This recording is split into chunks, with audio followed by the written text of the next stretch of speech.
Hi I மே 65 நம்ம spoken English தமிழ்ல பார்த்துட்டு இருக்கோம்.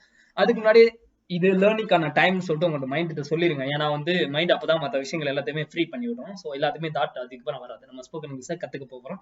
ஓகே, அதுக்கான மைண்ட் செட்டை செட் பண்ணிக்கோங்க. ஸோ நம்ம ஃபியூச்சர் டென்ஸை பார்த்துட்டே இருந்தோம். ஸோ ஃபியூச்சர் டென்ஸ்ல பாசிட்டிவ் வாக்கியம் எப்படி அமைக்கிறது அப்படின்னு சொல்லிட்டு பார்த்துட்டு இருந்தோம். இப்போ வந்து நம்ம என்ன பண்ண போறோம் அப்படின்னா வந்து நெகட்டிவ் அப்படிங்கிற, ஏன்னா வந்து நம்ம பாசிட்டிவாகவும் பேசுவோம், நெகட்டிவாகவும் பேசுவோம், கொஸ்டினாவும் கேட்போம். ஸோ ஒரு டென்ஸ்ல ஒரு ஃபியூச்சர் டென்ஸ்ல எப்படி பாசிட்டிவா ஆக்கி அமைக்கிறது, ஸோ அதோட ஃபார்மட் என்னன்னு சொல்லிட்டு பார்த்துக்கலாம். அதே மாதிரி ஒண்ணுமே இல்ல, வில் பிளஸ் நாட் சேர்த்தோம்னா அது வந்து நெகட்டிவா மாறிடும். ஸோ ஒண்ணுமே இல்ல, இந்த ஃபியூச்சர் இண்டிகேட் பண்றத ஒரு நாட்டு சேர்த்தோம்னா அது என்ன ஆயிரும்னா அது ஃபியூச்சர் டென்ஸோட நெகட்டிவ் சென்டென்ஸா மாறிடும். ஒண்ணுமே இல்ல, ப்ரெசன்ட் வேர்ப் தான் யூஸ் பண்ண போறோம். அகைன் பிளஸ் நாட்டு சேர்த்து யூஸ் பண்ணலாம். இதை என்னன்னு சொல்லுவாங்கன்னா வில் நாட்னு சொல்லுவாங்க. பட் இதை உச்சரிக்கையில என்னன்னு சொல்லுவாங்கன்னா ஓன்ட் அப்படின்னு சொல்லிக்கலாம். ஸோ இது என்னன்னா ஸ்போக்கன் இங்கிலீஷ்ல நம்ம பேசையில ஓன்ட்னு சொல்லிக்கலாம். ஸோ இதெல்லாம் சுருக்கிய ஃபார்ம்.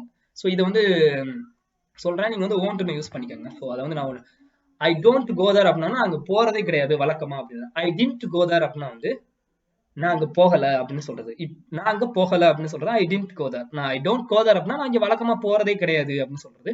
ஐ டின்ட் கோ தேர் அப்படின்னா வந்து நான் போகவே இல்லை அப்படின்னு சொல்றது. ஐ won't go there அப்படின்னா வந்து நான் அங்க போக மாட்டேன். பிளஸ் இது கூட என்ன சேர்க்கிறோம் அப்படின்னா வில் பிளஸ் நாட். ஸோ இதை கன்ஃபியூஸ் பண்ணிக்காதீங்க. ஓன்ட்டுங்கிறது தனி வார்த்தைன்னு சொல்லிட்டு வில் பிளஸ் நாட் வந்து அதை எடுத்ததுக்காண்டி இந்த மாதிரி ஓன்ட்டா மாறிடும். ஸோ எப்படி வந்து டூ டூ டூ நாட் ஆகும், ஸோ டிட் பிளஸ் நாட் ஆகும் இருக்குதோ, அதே மாதிரி இந்த ஓன்ட்டு மட்டும் கொஞ்சம் டிஃப்ரெண்டா இருக்கும். ஓன்ட்டுக்கு WO சேர்க்கும். 2 ஓக்கு பதில் இந்த வில்லுக்கு பதிலா என்ன ஒரு ஓ சேர்த்தோம்னா அது நெகட்டிவா மாறும். இது மட்டும் கொஞ்சம் ஞாபகம் வச்சுக்கோங்க. இது ஓன்ட்டா மாறும் அப்படிங்கறத மட்டும். இது வேணா அது ரூல்ஸ். இந்த ரூல்ல வந்து டிராபிக் ரூல்ஸ் மாதிரி. இதுக்கு ஒரு எந்த ஒரு இலக்கணமே நம்ம வந்து சொல்லவே முடியாது. ஸோ கிட்டத்தட்ட இந்த மாதிரி ரூல் இருக்கு. பட் ஓன்ட்னு தான் சொல்லணும். வில் நாட் சேர்ந்து ஓன்ட்டா மாறும் அப்படிங்கறத மட்டும் ஞாபகம் வச்சுக்கோங்க. டூ நாட் வந்து டோன்ட் ஆகும். டிட் நாட் வந்து டின்ட் ஆகும் மாறும். ஸோ வில் நாட் வந்து ஓன்ட்டா மாறும் அப்படிங்கறத மட்டும் ஞாபகம் வச்சுக்கோங்க. ஐ டோன்ட் கோ தேர் அப்படின்னா நான் இங்க போறது இல்லை அப்படின்னு சொல்லிட்டு. ஐ டூ இட் அப்படின்னா வந்து நான் செய்யறேன், வழக்கமா செய்யறேன். ஐ டிட் இட் அப்படின்னா வந்து நான் செஞ்சேன், நான் ஒரு செயலை செஞ்சேன். ஐ won't do it அப்படின்னா நான் செய்யவே மாட்டேன் அப்படின்னு சொல்றது. இப்படிதான் ஒரு நெகட்டிவ் சென்டென்ஸ் அமைக்குது. ஐ won't acceptனா அக்செப்ட் இட், நான் ஏத்துக்க மாட்டேன். ஐ won't allow it, நான் வந்து அலோவ் பண்ண மாட்டேன். ஐ won't ask him, நான் வந்து கேட்க மாட்டேன். ஐ won't he won't come today, அவன் இன்னைக்கு வர மாட்டான் அவன், இந்த மாதிரிலாம் சொல்லுவோம்ல. he won't come here, இன்னைக்கு இங்க he won't come here, இங்க வர மாட்டான் அப்படின்னு சொல்றது. he won't come today, இன்னைக்கு இன்னைக்கு வர மாட்டான், இங்க வர மாட்டான் அப்படின்னு சொல்றது. இது he won't come here. இதோட ஃபார்ம் பண்ண லைட்டா ஞாபகம் வச்சுக்கோங்க. Subject plus will not. So அதுதான் என்னன்னா ஓன்ட்னு மாத்துவோம். So present tense verb. So இதுதான் அதோட ஃபார்மட். ஒரு நெகட்டிவ் சென்டென்ஸ் ஃபியூச்சர் டென்ஸ்ல அமைக்கிறது. Okay, they won't repay the loan, ஏன் அவங்களுக்கு கடன் கொடுத்தா அவங்க கடன்லாம் திருப்பி கொடுங்க. she won't repay the loan. she won't listen to me, அவ நான் சொல்றதை கேட்கவே மாட்டா அப்படின்னு சொன்னா. ஃபியூச்சர்ல சொன்னா he won't listen to me, நான் என்ன சொன்னாலும் அவ கேட்க மாட்டா, நான் அவ சொல்றதா நான் கேட்கற மாதிரி இருக்கு. she won't listen to me, அவ என்ன கேட்கவே மாட்டா, எதுவுமே என்ன கேட்க மாட்டா அப்படின்னு சொல்றது. he doesn't listen to me, அவ வழக்கமா நான் சொல்றதை கேட்கறது கிடையாது. பட் he won't listen, அவ கேட்க மாட்டா ஃபியூச்சர்ல. he didn't listen to me, அவ நான் சொன்னதை கேட்கவே இல்லை அப்படின்னு சொல்றது. it won't bite you, போப்பா அது கடிக்காது, நாய் கடிக்காது போப்பா அப்படின்னு சொல்றோம். it won't bite you அப்படின்னு சொல்றது.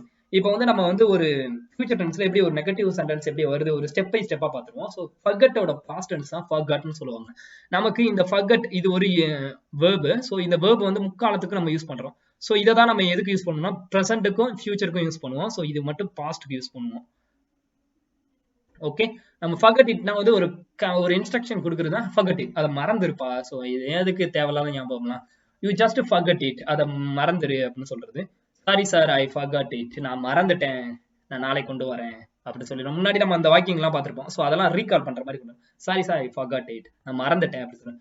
ஐ won't forget it, இதை ஐ won't forget it உங்களுக்கு சொல்றது கொஞ்சம் ஒரு இதுவா இருந்தாலும், ஸோ இதுக்கு பதிலாக இன்னொரு விஷயமும் அல்டர்னேட்டிவா யூஸ் பண்ணலாம்.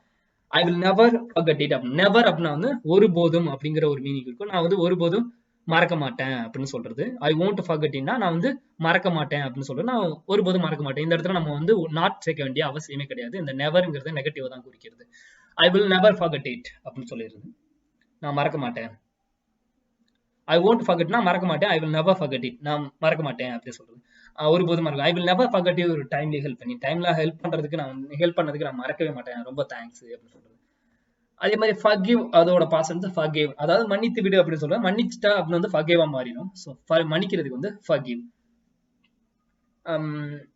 ஐ won't forgive them, நான் அவங்கள மன்னிக்கவே மாட்டேன், ஏன்னா வந்து அந்த அளவுக்கு நமக்கு செஞ்சுட்டாங்க அப்படின்னா ஐ won't forgive them, நான் அவங்கள மன்னிக்க மாட்டேன். they will never forgive you, அவங்க உன்னை மன்னிக்கவே மாட்டாங்க, நீ இந்த மாதிரி செஞ்சிருக்க, நீ வந்து துரோகம் செஞ்சிருக்க, அதனால உன்னை மன்னிக்க மாட்டாங்க. they will never forgive you.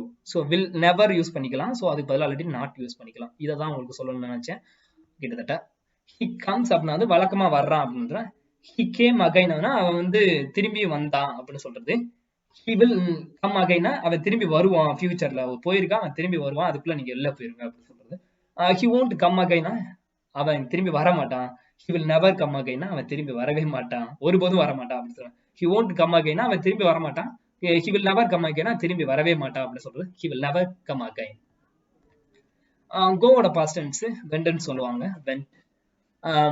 I goes there அப்படின்னா நான் வழக்கமா அங்க போயிட்டு இருக்கேன். I went there அப்படின்னா வந்து நாங்க வழக்கமா I went there நான் போயிட்டு வந்தேன் அப்படின்னு சொல்லுவோம், நான் போனேன் அப்படின்னு சொல்றது. I won't go there நான் போக மாட்டேன் அப்படின்னு சொல்றது. I will never go there அப்படின்னா நான் வந்து அங்க போகவே மாட்டேன் ஒருபோதும். டூவோட பாஸ்ட் டென்ஸ் did. இது வந்து வேர்பாவும் இருக்கும், சேம் டைம் ஹெல்பிங் வேர்பாவும் இருக்கும். ஸோ இது ரெண்டுக்குமே ஒன்னே ஒரு தான், இது வேர்பு ஆக்சுவலா. ஸோ இது கேள்வியா, அதாவது இன்ஃபர்மேஷன், அதாவது கன்ஃபர்மேஷன் கொஸ்டினுக்காக நம்ம வந்து டூ டிட் யூஸ் பண்ணுவோம். பட் இந்த இடத்துல இது வேர்பு. ஸோ அதை மட்டும் ஞாபகம் வச்சுக்கணும். ஐ won't do itனா வந்து நான் அதை செய்ய மாட்டேன். ஐ will never do it அப்படின்னா வந்து நான் அதை ஒருபோதும் செய்ய மாட்டேன் அப்படின்னு சொல்றது. பிலீவ், இந்த ஒருத்தவங்களை நம்புறதுக்கு நிறைய வார்த்தைகள் இருக்கு. அதுல பிலீவும் ஒரு வார்த்தை தான்.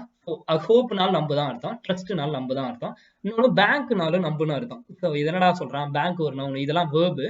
ஸோ ஒருத்தவங்களை நம்புறதுக்கு என்ன சொல்லுவாங்கன்னா ஹோப்னால நம்பு. ஐ பிலீவ் யூ, நான் உன்னை நம்புறேன் அப்படின்னு சொல்றேன். வழக்கமா I believe you, I believe in God, நான் வந்து கடவுள் நம்புறேன். I don't believe in God, I won't believe it, நான் அதை நம்பல அப்படின்னு சொல்றதுக்கு. ஸோ இதெல்லாம் வந்து நான் சீக்கிரமா ஒரு குயிக்காவே எடுத்துட்டு போய் நடத்திட்டு இருப்பேன். ஏன்னா வந்து சில இஷ்யூ காரணமா எனக்குள்ள இருக்க பிரச்சனை இப்பதான் கொஞ்சம் விதமா ரெக்கவர் ஆயிட்டு இருக்கு. ஸோ பர்சனல் இஷ்யூ எல்லாம் கடந்து நான் வந்து இது டெய்லி ரொட்டீனுக்காக இதை மாத்திக்கிட்டு இருக்கனால கொஞ்சம் சில இஷ்யூ இருக்கனால இதை கொஞ்சம் டிலே பண்றேன், கொஞ்சம் குயிக்காக நடத்துறேன். உங்களுக்கு புரியாத மாதிரி இருந்துச்சுன்னா திரும்பி போட்டு கேட்டு பாருங்க. ஸோ உங்களுக்கு கண்டிப்பா அண்டர்ஸ்டாண்ட் பண்ண முடியும். ஏன்னா வந்து இதுக்கு முன்னாடி உள்ள வீடியோஸ் எல்லாம் போய் பாருங்க. அதுல ஏதாவது டவுட்ஸ் இருந்துச்சுன்னா, ஸோ இதுல ஏதாவது மிஸ்டேக் இருந்துச்சுன்னா நீங்க just leave the comment. This is A65. Thanks for watching this video and have a nice day.